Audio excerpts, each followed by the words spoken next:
Hi, welcome back. The long-awaited film Oscar Wilde opens this Friday, and in a minute we're talking to the star, Stephen Fry, who feels, he says, in many ways, this was a role he was destined to play.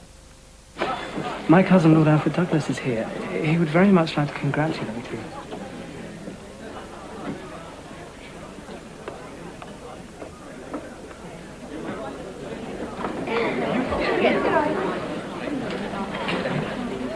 Oscar, this is Bosie Douglas. We met last year. Lionel brought me to tea at Tite Street. How could I possibly forget? I love your play. The audience didn't know whether you meant your jokes or not. You shocked them, especially with your speech. But the more frivolous you seem, the more serious you are, aren't you? I love that. Thank you. I always say the young are the only critics with enough experience to judge my work. Smitten, obviously. Right from the start. Yeah. We've talked to you about when you actually just finished making the film. Now it's coming out. There's been a lot of publicity and, you know, a lot of argument and all the rest of it. It looks wonderful, I have to say. Are you happy with it? Very, very, very proud. Very proud to be associated with such a thing, and also so lucky to have worked with such an extraordinary cast, such a remarkable director.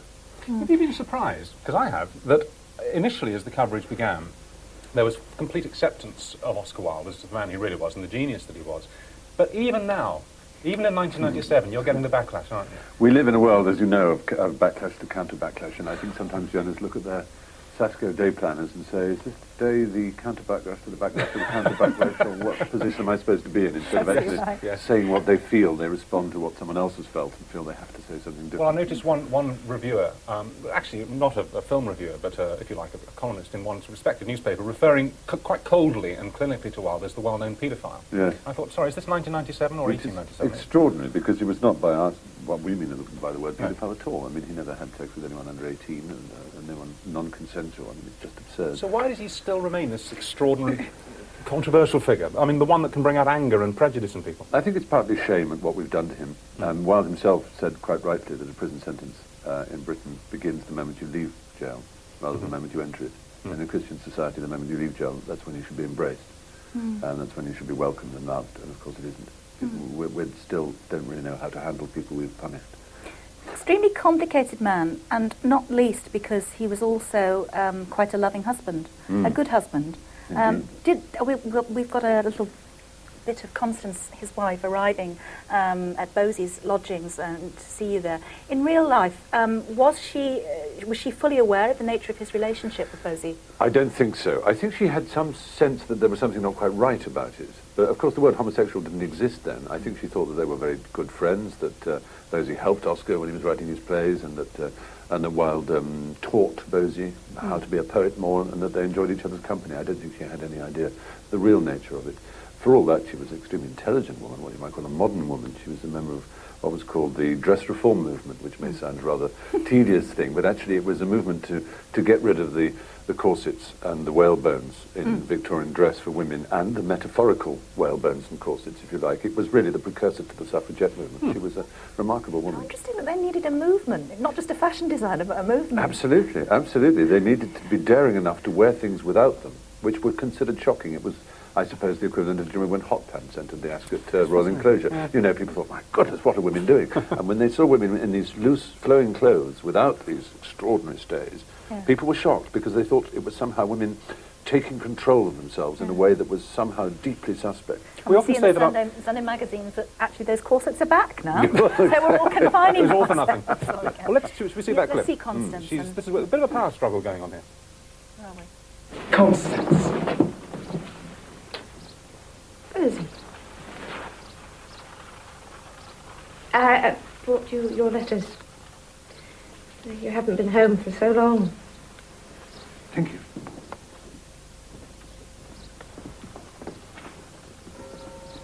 So much more convenient for Oscar living in the West End when he has a play coming on. Yes, I'm like one of those northern businessmen who has to keep an eye on his factory.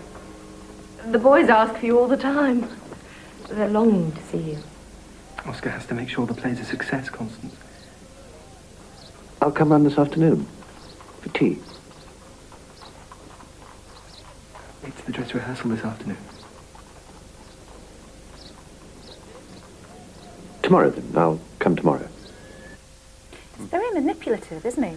Posey. Or is that an unrepresentative scene? No, it is representative. I think he's an immensely complex character as well. It's very easy to regard him as the villain of the piece, but he was, I suppose, what we would now call an abused child. I mean, his father was a complete brute, the Marquis of Queensberry. He gave the world the Queensberry rules, the ones that Tyson so notably failed to observe the other month. And he used to kick his son when he was a little boy away from him when he came for affection, as one would spurn a dog, or indeed as one hopes one would never spurn a dog. So he grew up in a most peculiar environment. His own parents split up. He was, what we would now call dysfunctional, as I say, abused. He hated his father, didn't he? Absolutely hated him, and of course, irony of all ironies, he grew to be extremely like him. And Wilde saw that from very early on, that they were really two of a kind. In fact, when Wilde died, what happened to him? Did he? He died much later on in the 40s, an extremely embittered and sad man. Some believe that he became more charming towards the end. He went through all kinds of feelings towards Wilde. At one point he denounced him as the most evil influence to have been born in Britain for 300 years when he appeared in a libel case. And then he wrote biographies in which he reclaimed him and went back on himself, but he was never the same. It did ruin his life too. Well, I was going to say he must have been reviled in the same way as Wilde was, as a homosexual. Less so, because he was younger and because he was an aristocrat. And somehow part of the story is that Wilde was an Irishman and an outsider in London. And that... and he corrupted Bosie rather than the other way around. though if one was to talk of corruption, Bosie himself in the film quite rightly says, but it was me, if anyone. Of course, Wilde had experiences before with men, too, which we see in the film, but they came late in life, after he was married and had children. He never really realised his nature until quite late on. Well, when we're going to see the scene, the critical scene, where Wilde, egged on really by Bosie, decides to go for libel when Bosie's father, the Marquis, sent him the note, which accused him of being a sodomite. Can you explain now? We'll see the clip in a minute. Why did Wilde go for that? I mean, because he was a sodomite in the literal sense of the word. Why did he decide to... And the card only said posing, so, he protected himself, Queensberry. I think, for myself, the real reason is that Bosie's older brother, Francis Drumlandrig, the heir to Queensberry, had supposedly an affair with Lord Rosebery, who was Foreign Secretary at the time. So it's quite a big scandal. It's as if someone were having an affair with Robin Cook. All right. I take the point. But it's a big story, if you like. And Queensberry, Francis's father, felt that he could not attack Rosebery. Rosebery later went on to become Prime Minister, of course.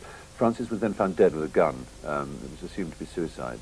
And I think Wilde was truly afraid that somehow Queensberry would drive Bosie to his own suicide, or to something worse. Bosie had threatened with a gun to kill his own father. And I think Wilde felt the thing had to stop. And I don't think he believed that the court case would explode back in his face the way it did either. Well, shall we see one final clip? Ponce, is it? Ponce and Sonderlight. Posing as a sodomite. He's illiterate, ignorant. It's hideous. We've got him now, Robbie. He wrote it down, the porter read it, that makes it a public libel. Now we can take him to court. For God's sake. Oscar, you mustn't do that. That would be, We've just been waiting for a chance to get him in the dock and show the world what a swine and he's always been. To me, my mother, my brothers... But he'll plead justification. He'll call all the renters as witnesses for the defence. Of course he won't. He doesn't know what a renter is. No! I hear he's had detectives following you ever since you came back from Egypt. He can't prove anything, but we can. Sadly, it didn't happen. Sadly, he was jailed. Listen, I noticed on the it's a 15. I've read, and I mean, obviously I haven't seen the film, that it does contain some quite explicit sex scenes. Does it? I don't think the sex scenes are exactly explicit. I think what shocks people, and which is why I can still retain a 15 certificate, is not exactly the nature of the sex scenes. It's where they come. So often in films, it's actually the juxtaposition of things that really... And it's the fact that we see Wilde with his children, his two sons, whom he adored, reading them a story with his wife, and then it's a hard cut to a scene of him in bed with someone else. And I think that's what shocks people, and rightly, because I don't think we pull any punches on the fact that this was immensely complicated turmoil for him. You've been an admirer of Wilde all your life, really, all your sentient life. So when you were playing scenes like that, key moments in his life, were you in any sense, perhaps in a sentimental way, thinking that maybe he was about looking down on you? It's a peculiar feeling. I mean, it was particularly strong, obviously, in the places where we were, when we knew that Wilde and Bosie had been in exactly those places. So very early on in the relationship, Wilde goes down to visit Bosie at Magdalen College, Oxford, and to walk along the same path that they walked along, as it were, to have your hands on the same piece of stone that they touched, is a very odd feeling, and similarly in the Café Royal in London, where they frequently were, to be in that same place was strong. Though, of course, the film was shot out of sequence, so there is a scene at the very beginning of the film, for example, where Wilde is young and hopeful, not even married yet, all life lying before him, and do that scene in the morning. Then in the evening, there's a scene of him in the treadmill in the prison with his life absolutely exploded in complete disgrace and ruin.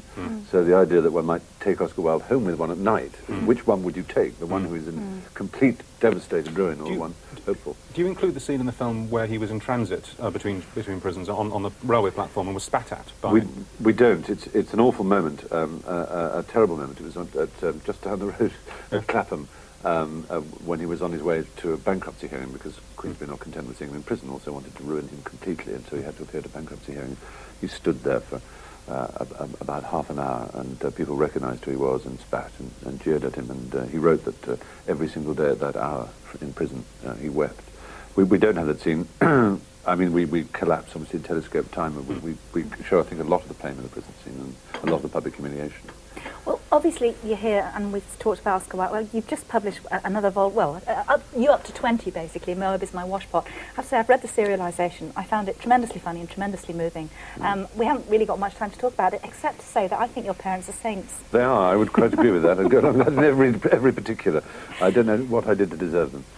Well, yeah. In the end, I mean, looking back, I mean, you were always so incredibly clever. I mean, near genius level. I mean, you all know. Well, obviously you were, and they're very loving parents. And I mean, would you say in the end that it's just a lot? I mean, you've turned out all right, as they say. You've turned out all right, my boy. Now you're all right now. But would you say it's just a lottery? I mean, in the teens, about the way kids react to their parents. And I suppose so. My brother is a phenomenally decent and wonderful man, and he had the same education as me and never gave my parents the kind of grief that I gave them. So it's hard to say that it's just upbringing. One might as well treat it as a lottery. On the other hand, I don't think one should ever dismiss the idea that there is such a thing as human will. You know, that one is capable. It's not just nurture and nature; it's also Nietzsche. You might say there is will, and I hear a lot from parents these days who've got children themselves in trouble, and I could almost set up as an agency for advice. That's what I was thinking when I read it. Yeah. Because adolescence is a very, very turbulent time, and some people it hits. You know, in the same way that some people get hit by acne in the most explosive possible way, and other people just get, if they're lucky, 1 or 2 spots. Yeah. Similarly, some people are hit inside in the most explosive way by adolescence, and other people less so. I mean, some turn into the sort of Harry Enfield Kevins who are just sulky, moody, and unpleasant for a while. Others can be outwardly charming, but inwardly completely restless and destructive. And maybe there was something in your brain somewhere which said, actually, I'm just not going to turn out the way everybody would expect me to turn out, being bright and... I think that's partly it, of course, you know, I felt I'd been born onto the wrong planet. But at some point, some spaceship would land and take me to my proper home. Yeah. I did not feel this was the world that was made for me. Well, I recommend it for all troubled parents and teenagers anywhere. I can tell you, if you can come out of that, you can come out of anything. Well, it is, as an autobiography, it is a kind of a self-help book, as one critic said yesterday. It's got the most fantastic reviews. But as Judy said, it is very funny and very enlightening. You're a different person, you know, aren't you, than you were, say, a couple of years back? I think when so. You had to disappear for a bit and get your thoughts together. Yes, I seem to be. Well, my friends keep telling me I seem so much more relaxed and settled. And indeed, even in being less relaxed and settled, they see an improvement. That's to say, there seems to be less pretense of being relaxed and settled. So when I'm nervy, I'm nervy, and when I'm in a good even when mood, you're awful, you're better. Exactly, exactly. Slightly less awful than you were. I'm more readable, as it were. Before I seemed to be behind some kind of cage or glass, and they couldn't quite penetrate my thoughts or my mood, whereas now it's easier to, which I think is a healthy sign. Well, from the convincingly awful Stephen Fry, thank you very much indeed. It's lovely, that's great, and congratulations. It's lovely, yeah. Very much. Can't wait for the film. Thank you very much. Great year. Right, time for another break, then we're back in 2 minutes with today's phone-in on Daddy's Girl. See you with that.